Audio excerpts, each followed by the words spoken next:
If you concentrate solely on your career, you can get a long way in your career.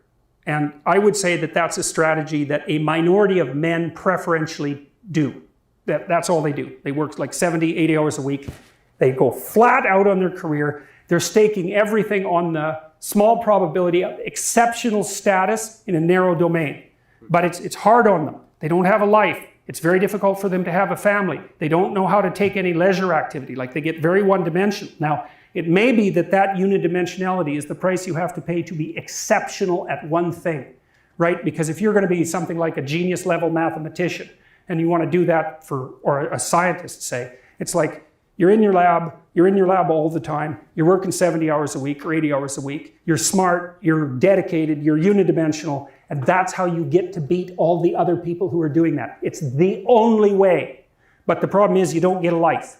Now, if you love being a scientist and you have that kind of focus of mind, well, first of all, you're a rare person, and second, you're going to pay for it. But fine, more power to you. But it's a risky business to do that. You sacrifice a lot for it.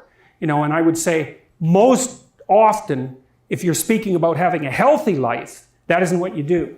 You spread yourself out more. So, you have a family, you have some things that you do outside of work that are meaningful to you and useful. You have a network of friends. 4 things alone are plenty to keep you well-oriented. And then if one of those things collapses, everything doesn't go.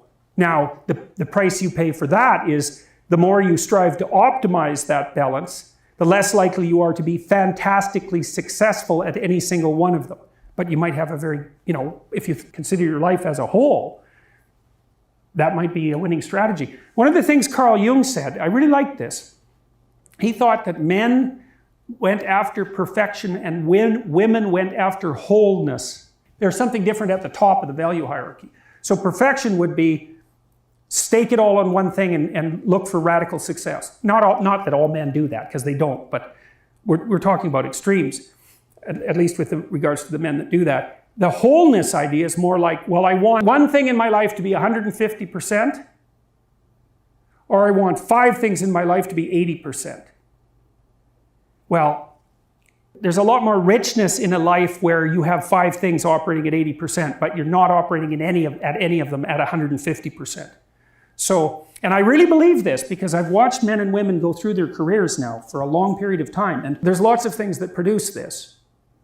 But one of the things that I've noticed is that mostly women in their 30s bail out of unidimensional careers. They won't do them. They won't put in the 80 hours a week that they would have to put in order to dominate that particular area. The reason that they won't do it is because they decide it's not worth it. And no wonder, because why would that be worth it? You have to ask yourself that.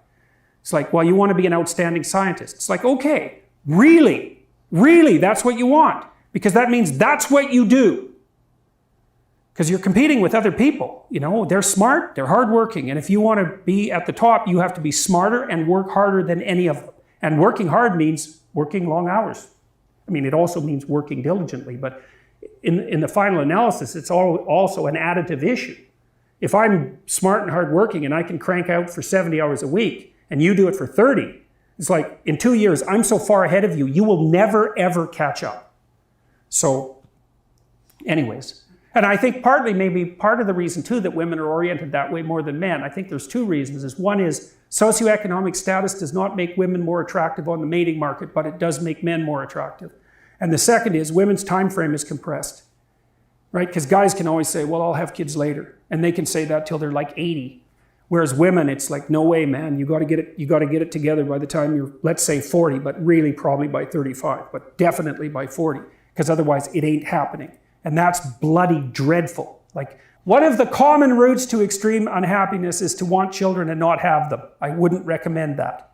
You see couples who are in their 30s. 1 couple in 3 over the age of 30 has fertility problems. That's defined as inability to conceive after 1 year of trying. 1 in 3. So it's worth thinking about, because people are very, very unhappy if they want to have kids and then they can't. Man, you're in the medical mill for 10 years if that's what happens to you.